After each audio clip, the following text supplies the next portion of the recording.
రాష్ట్రంలోని స్కూల్ విద్యార్థులకు ప్రభుత్వం గుడ్ న్యూస్ చెప్పింది. పాఠశాల విద్యార్థులకు సన్నబియ్యంతో మధ్యాహ్న భోజనం అందించాలని ప్రభుత్వం నిర్ణయించింది.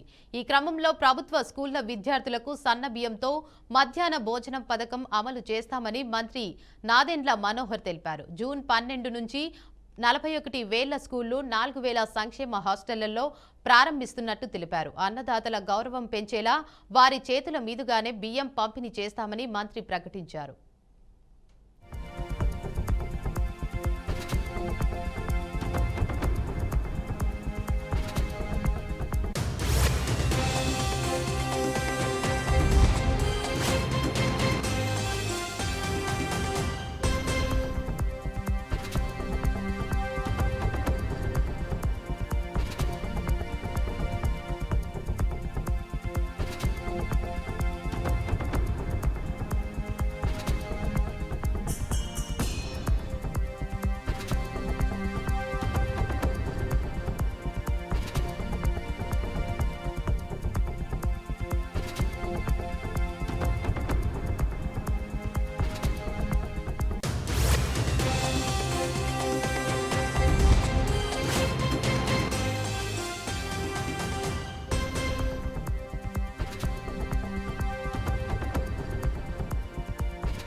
అంబేద్కర్ కోనసీమ జిల్లా రావులపాలెంలోని యాక్సిస్ బ్యాంకులో అగ్ని ప్రమాదం సంభవించింది.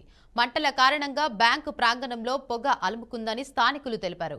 ఘటనను గమనించిన స్థానికులు అగ్నిమాపక సిబ్బందికి సమాచారం అందించారు. ఘటనా స్థలానికి చేరుకున్న అగ్నిమాపక సిబ్బంది మంటలను అదుపు చేశారు. కరెంటు షార్ట్ సర్క్యూట్ కారణంగానే ప్రమాదం సంభవించిందని అగ్నిమాపక అధికారి శ్రీనివాస్ తెలిపారు. నేను యాక్సిస్ బ్యాంక్ ఆపరేషన్స్ మేనేజర్ని. 8:30 ప్రాంతంలో నాకు ఫోన్ వచ్చిందండి, ఇలాగా బ్రాంచ్ నుంచి ఫైర్ అవుతుందని చెప్పేసి మా కమాండ్ సెంటర్ నుంచి కూడా కాల్ వచ్చింది. సో బ్రాంచ్కి వచ్చి చూస్తే మొత్తం డార్క్గా అయిపోయింది, లోపలికి ఎంటర్ అవ్వడానికి మాకు స్కోప్ లేదు. అదే టైంలో ఫైర్ వాళ్ళకి కాల్ చేస్తే ఫైర్ ఇంజిన్ వాళ్ళు ఇమీడియట్గా 10 minutesలో వచ్చేసారండి. వచ్చి ఇదంతా కంట్రోల్ చేశారు. మెయిన్ సెంట్రల్ వేసి ఒకటే కాలు కింద పడిపోయిందండి, మిగతాదంతా బాగానే ఉంది. సమయానికి వచ్చి ఫైర్ ఇంజిన్ వాళ్ళు కంట్రోల్ చేశారండి. నా పేరు సోమరాజ్ అండి. నమస్తే అండి, నా పేరు P Srinivas, station fire office Kothapeta fire station. మాకు ఈరోజు నైట్ 8:45 ఆ ప్రాంతంలో ఫైర్ అవుతుందని చెప్పి స్టేషన్ ఫైర్ కాల్ వచ్చింది. మేము ఇమీడియట్గా వెహికల్తో టర్న్అవుట్ అయ్యి ఇక్కడికి వచ్చి రాగానే యాక్సిస్ బ్యాంకులో ఫైర్ అవ్వడం జరిగింది. ఏమైందంటే ఇందులో సీలింగ్ ఒక ఏసీ ఖాళీ కిందడిపోయి ఓన్లీ స్మోక్ కూడా వచ్చింది, ఫైర్ ఏం అవ్వలే. లోపలికి వెళ్ళి మొత్తం మేము చూసాం. ఓన్లీ సీలింగ్ ఒకటి కానీ ఎటువంటి ఫైల్స్ కానీ ఎటువంటి కంప్యూటర్స్ కానీ డ్యామేజ్ అవ్వడం మాత్రం జరగలేదు. ఇంకా స్మోక్ కంటిన్యూస్గా బయటకు వస్తుంది. దాన్ని అడ్జస్టింగ్ కోసం ఫ్యాన్లు అన్నీ అరేంజ్ చేసాం. అంతే స్మోక్ అన్ని కంప్లీట్ అయ్యాక అప్పుడు మేము అక్కడి నుంచి బయలుదేరి వెళ్ళడం జరుగుతుందండి. ఉత్తరప్రదేశ్ రాష్ట్రం అయోధ్య నగరంలోని ప్రతిష్టాత్మక రామ మందిరంపై బంగారు తాపడపు శిఖరాన్ని ఏర్పాటు చేశారు. నేడు ఆలయంలో ప్రాణప్రతిష్ఠ కార్యక్రమం జరుగుతున్న నేపథ్యంలో అందుకు ఒక్కరోజు ముందే బంగారు తాపడపు శిఖరాన్ని ఏర్పాటు చేశారు. ఆలయంలోని రామ్ దర్బార్లో ప్రాణప్రతిష్ఠ కార్యక్రమం జరగనుంది. ఆలయంపై బంగారు శిఖరాన్ని ఏర్పాటు చేయడంతో ఇప్పుడు ప్రత్యేక శోభను సంతరించుకున్నది. మొదటి అంతస్తు నుంచి 161 అడుగుల వరకు ఆలయ వైభవాన్ని ఈ కలశం ప్రతిబింబిస్తోంది. దేవాలయ ప్రాంగణంలో పనులన్నీ దాదాపుగా పూర్తయ్యాయని, నిర్మాణ పనులు పరికరాలను తొలగించడమే మిగిలిందని ఆలయ ట్రస్ట్ సభ్యుడు డాక్టర్ అనిల్ మిశ్రా వెల్లడించారు.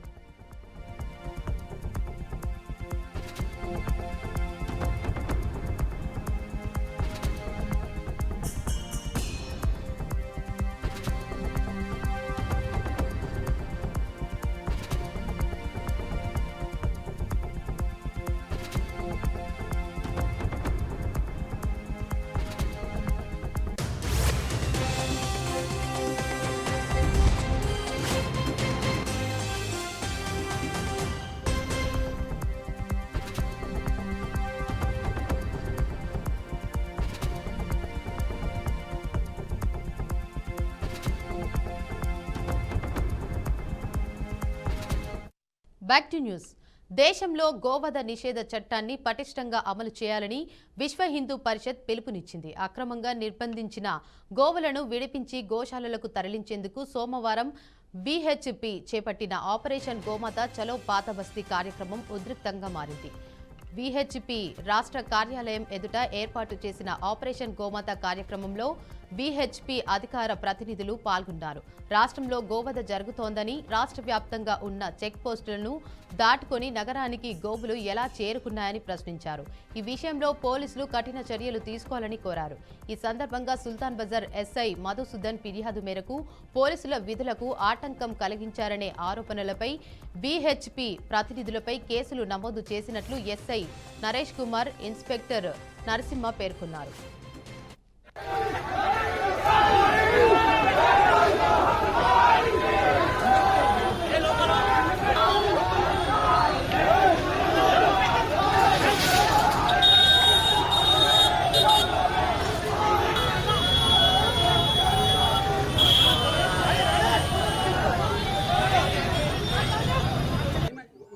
టైం అయిపోయింది. మీకు యాక్చువల్గా మీరు మైక్ కూడా అన్ని రన్ చేశారు, మీకు కోఆపరేట్ చేశారు. మీరు మాకు కోఆపరేట్ చేయకుండా అపాయింట్మెంట్ వచ్చినాక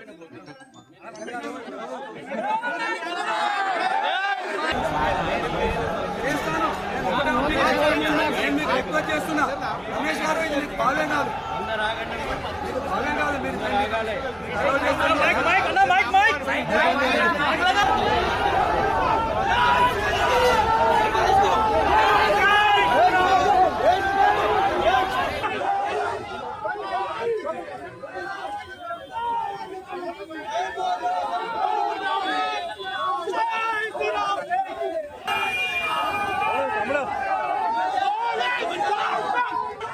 కార్యకర్తలందరూ కూడా రావాలి లోపలికి. దయచేసి మన రోడ్ల మీదకి ఎక్కువద్దు.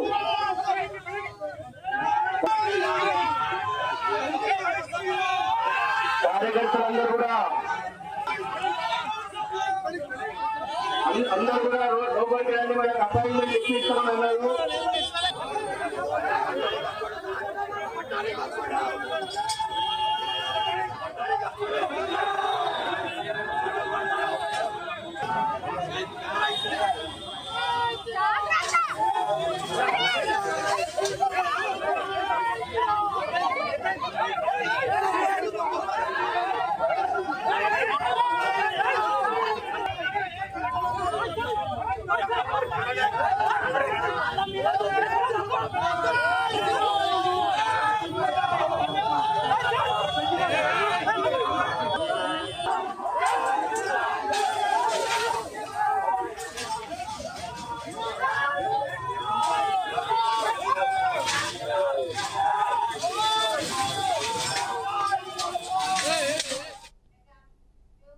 క్రికెట్ అభిమానులు ఉత్కంఠంగా ఎదురు చూస్తున్న Indian premier league 2025 season final పోరుకు రంగం సిద్ధమైంది. అహ్మదాబాద్లోని నరేంద్ర మోదీ స్టేడియం వేదికగా ఇవాళ జరగనున్న ఈ టైటిల్ ఫైట్లో Punjab kings, royal challengers Bengaluru అమీతుమీ తేల్చుకోనున్నాయి. ఈ రెండు జట్ల ఏది గెలిచినా వారికి ఇదే తొలి ఐపీఎల్ ట్రోఫీ కానుండడం విశేషం. ఈ మెగా ఫైట్కు ముందు సోమవారం ఇరు జట్ల కెప్టెన్లు శ్రేయస్ అయ్యార్, రజిత్ పాటీదార్ ఐపీఎల్ ట్రోఫీతో ప్రత్యేక ఫోటోషూట్లో పాల్గొన్నారు. ఈ వీడియోను ఐపీఎల్ తన అధికారిక ఎక్స్ ఖాతా అభిమానులతో పంచుకుంది. లీగ్ దశలో అద్భుత ప్రదర్శనతో తొలి 2 స్థానాల్లో నిలిచిన ఈ జట్లు ఫైనల్ చేరే క్రమంలో తమదైన ముద్ర వేశాయి.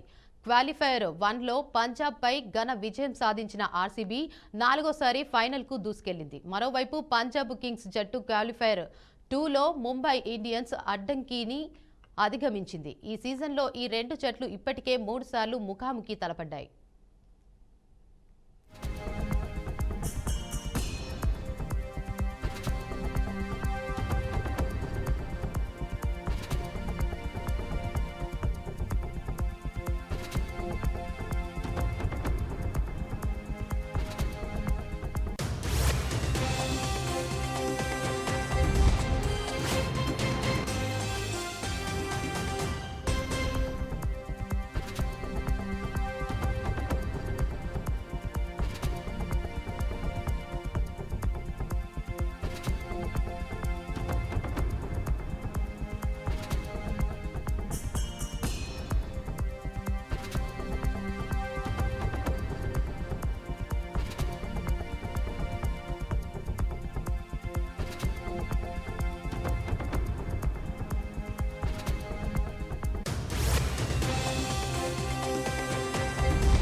కామారెడ్డి జిల్లా ఎల్లారెడ్డి మండలం సోమర్పేట్ గ్రామంలో ఘోర విషాదం చోటు చేసుకుంది.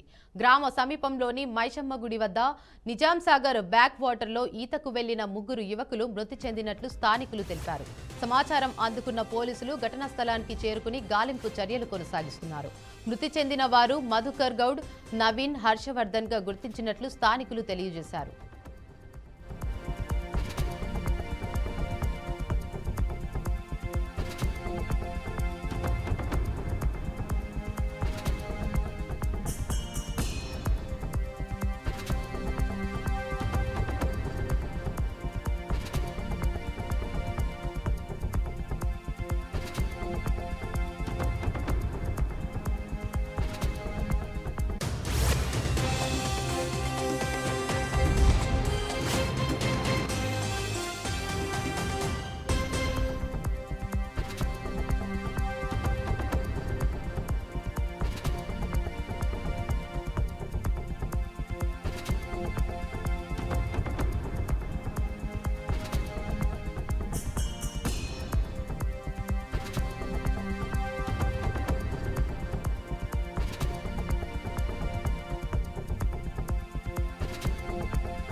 ఇవి ఇప్పటివరకున్న బులెటిన్ అప్డేట్స్. చూస్తూనే ఉండండి బీఆర్కే న్యూస్ తెలుగుడి సత్తా.